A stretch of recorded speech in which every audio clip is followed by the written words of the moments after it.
So what's up everybody, my name is Productions-CSP, and welcome back to the scenario that I really never expected to do, but was one day on a dime inspired by a YouTuber known as MoscowX. I decided to explore a kind of weird scenario, but ultimately it kind of turned out good, or did it?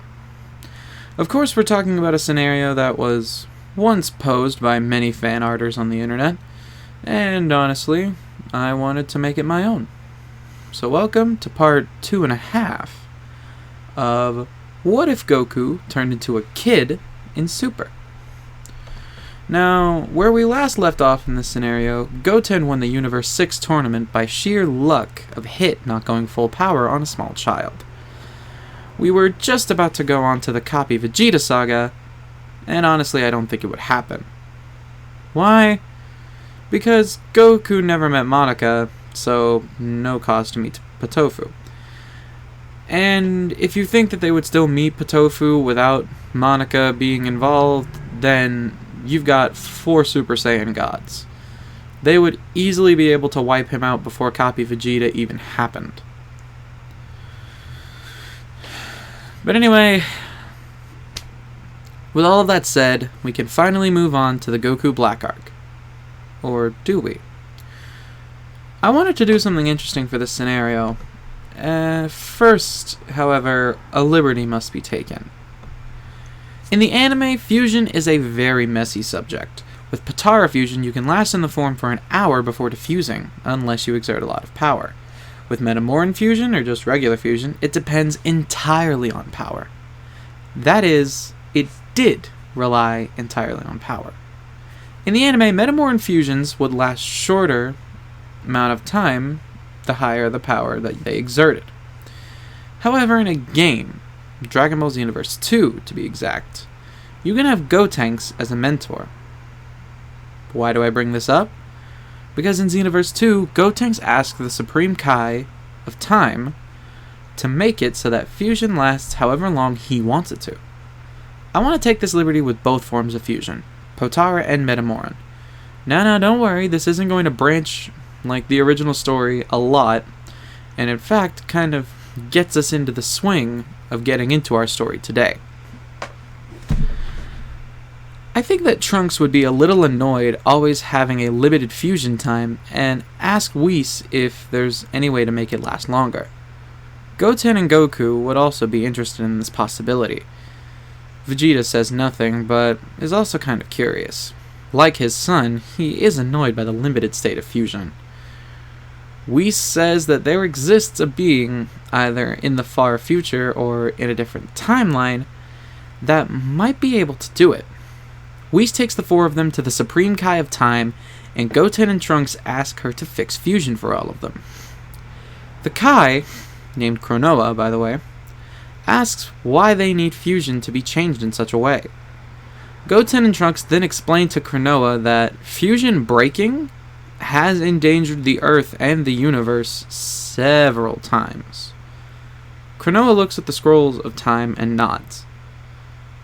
Now, if you want to know what I mean by fusion breaking endangering the lives of the world and the universe, think Gotenks vs. Super Buu, Gogeta versus Omega Shenron, those kinds of situations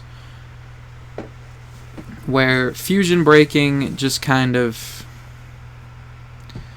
did not do anything, or more accurately, it put a lot of more people in danger. It didn't do anything good, I'll say that. She decides to fix the fusion. Potara fusion and Metamoran fusion now last as long as they need, but the Potaras will break if Goku and Vegeta, or hell even Goten and Trunks, exert too much power. Elder Kai walks in and is flabbergasted to see the GT timeline Goku, regular Vegeta, Goten, and Trunks are there. He asks, and Goku explains what happens. He then explains that they came to fix the fusion limits. Elder Kai takes off his Potara earrings and offers them to Goku and Vegeta.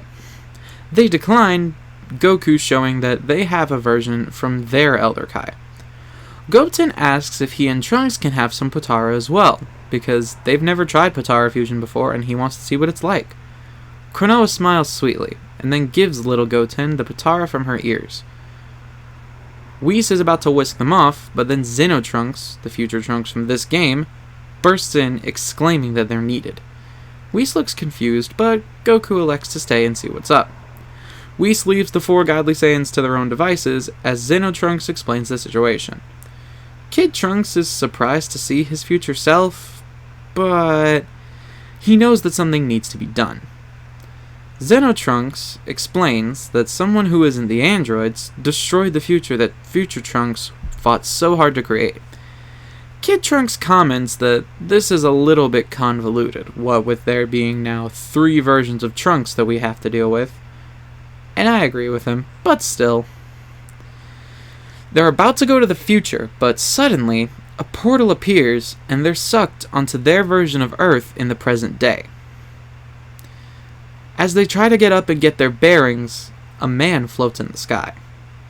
A man in dark clothing, resemblant of Saiyan armor, but less bright. An angry-looking man, with purple hair. Trunks, black. Why?